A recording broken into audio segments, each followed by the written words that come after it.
Isso, continuando aí esse bloco aí, esse módulo de concurso de pessoas, senhores. Vamos à questão direto aí, direto e reto. A questão caiu ontem. Nós estamos aqui já comentando a questão. Olha aqui, é só mudar aqui rapidinho para a caneta. Caiu ontem, olha aqui, ó, exame 33, senhores. 33 do exame aí, foi aqui 2021, tá? Vamos direto ao assunto, né? Continuando aqui, ó. João e Carlos procuram Paulo, tá? Procuram Paulo, que é uma terceira pessoa, procuram Paulo para que juntos pratiquem um crime de roubo de carga. Apesar de se recusar a acompanhá-los, né, o Paulo não vou na ação delituosa lá, mas eu ofereço a minha garagem para a guarda dessa carga roubada, né? O Paulo falou isso. Contudo, que seria fundamental, né? Conduta, aliás, desculpa, que seria fundamental na empreitada criminosa, né, essa guarda dessa carga roubada, já que João e Carlos não teriam outro local para esconder os bens subtraídos. Apenas por terem conseguido acordo com Paulo, né, o acordo com Paulo, o João e o Carlos operam a subtração, vão lá realizar realmente o roubo à carga, né? Ao chegarem à casa de Paulo, eles informam que a garagem estava ocupada, no momento não poderia mais ser utilizada. Assim, o trio, né, o Paulo, João e Carlos, o trio que dividiriam os lucros, procura o vizinho Pedro. Já aparece uma quarta pessoa aqui, ó, procura o vizinho Pedro, né?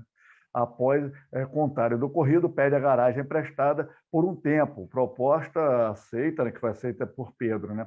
Sendo todos os fatos apurados, vê que Pedro ali falou: não, vou guardar a carga e tal, não fala nada que teria beneficiamento em relação a essa carga, não ficaria com nada da carga e apenas guardar. Pelo menos a questão traz isso aí. Como todos os fatos apurados, recuperada a carga na garagem de Pedro, a família de Paulo, né? A família de Paulo e de Pedro, né? A família de Paulo e de Pedro procuram um advogado, procura a senhora e o senhor para o advogado para verificar a questão jurídica, né? Então, na ocasião da assistência jurídica, a senhora como advogado, o senhor como advogado, deverá esclarecer que aí sim, vai esclarecer que os dois estão um pouquinho enrolados, né? Estão um pouquinho enrolados nisso aí. Tá? A questão traz o quê, senhora? Traz um apanhado do conhecimento de concurso de pessoas, né? E dos crimes em espécie. Ali nós vamos observando que há um crime que aparecem nas alternativas crime em espécie de roubo, receptação e favorecimento real, vem dizendo ali. Então tem que ter conhecimento desses crimes em espécie, saber a relação ao concurso de pessoa. O concurso de pessoas, só voltando aqui, nós passamos isso aqui no vídeo anterior, aquela tela ali vem dizendo os requisitos do concurso de pessoa, principalmente esse aqui, o liame subjetivo, tá bom? Liame subjetivo, né? Aquelas agentes, eles agem conscientes de que estão reunidos para a prática da mesma infração. Então, não há dúvida aqui, senhores, não há dúvida, senhores, que o Paulo ele sabia que era um roubo, ele se disponibilizou sua garagem, ele participou de alguma maneira no crime de roubo realizado pelos dois agentes lá que o procuraram, né? Então, Paulo ele é partícipe. É só observar o artigo 29 do Código Penal. Ou aquele quem, né, de qualquer modo, concorre para o crime, incide nas penas a este crime, as penas a este combinado, tá? Na medida, né, da sua culpabilidade, é o que diz o artigo 29 lá, tá? Ele vai responder, vai ser diminuída a pena em algum momento, aquela questão? Sim, poderá ser diminuída, tá? Mas ele participou do crime, ao disponibilizar sua garagem, ele participou. Então, há claramente ali o concurso de pessoas, né? O Paulo ele está ali responderá pelo concurso de pessoas, responderá também pelo roubo, não há dúvida nisso, né? Então, há no concurso de pessoas, quando os agentes atuam em unidade de desígnios, né? Nós já comentamos sobre isso aí, unidade de desígnios para praticar o crime, tá? Que foi o crime de roubo, né? Os agentes agem consciente, ou seja, há o liame subjetivo. Lembra que eu até sublinhei lá o requisito no slide anterior?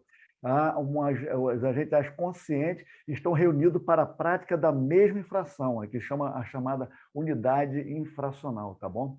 Assim, não há dúvida, então, em relação a Paulo, tá? A questão vai ser agora em relação a Pedro, né? Em relação a Pedro. Pedro apenas guardou, apenas aquele guardou, e não se beneficiou em nenhum momento da res furtiva, daquele material que foi roubado na carga, né? Ou de caminhão, ou de algum transporte lá.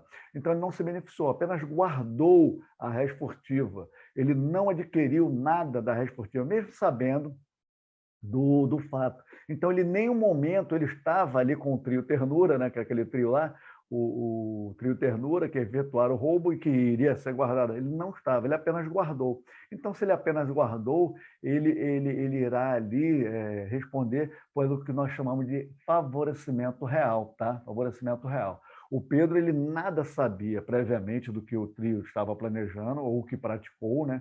Ele fica sabendo somente naquele momento que ia guardar a carga, então ele não participou desse crime de roubo. Tá? Muito menos foi coautor, não tem nem como considerar que Pedro foi coautor. Então, Pedro não pode responder por receptação, já que não teve proveito próprio, né, da coisa furtada, e é o que prevê lá o artigo 180 em relação à receptação.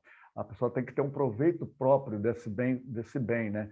Ele sabe que aquele bem tem origem criminosa e ele adquire o bem ali por um valor menor, né? Ou até mesmo utiliza ali em seu estabelecimento comercial, às vezes é qualificado, né? A receptação. Tá. Então, o Pedro prestou auxílio a criminoso, destinando a tornar seguro o produto do crime. Foi o que ocorreu. E isso é o que está previsto lá no artigo 349, que nós falamos sobre o favorecimento real. Real, res, coisa. Em latim, res quer dizer coisa. Res pública, coisa pública. Então, por isso que vem o termo real, tá bom? Real. E aí não tem, com toda essa introdução, vamos dizer assim, vamos responder aqui a questão, ambos poderão responder ser responsável pelo crime de roubo? Não, ambos não, tá? Somente o nosso coleguinha Paulo aqui, tá? Somente o Paulo. Paulo poderá ser responsável pelo crime de roubo majorado? Sim, sim, responderá. Enquanto Pedro, apenas pelo crime de receptação. Não, não. Ele não teve nenhum benefício da res furtiva, tá bom? É o que diz lá o artigo 180. Dá uma olhadinha lá no artigo 180 em relação à receptação. Isso, Código Penal, tá bom? Paulo poderá ser responsável pelo crime de roubo majorado? Sim, não há dúvida, não há dúvida, tá? Majorado por quê? O concurso de pessoa, artigo 157, parágrafo 2º, inciso 2, tá ali, dá uma observadinha ali, tá? Concurso de pessoas. Enquanto Pedro, apenas pelo crime de favorecimento real, justamente. Observe lá o 349 do Código Penal, tá bom? E essa alternativa é a que mais nos interessa, senhor.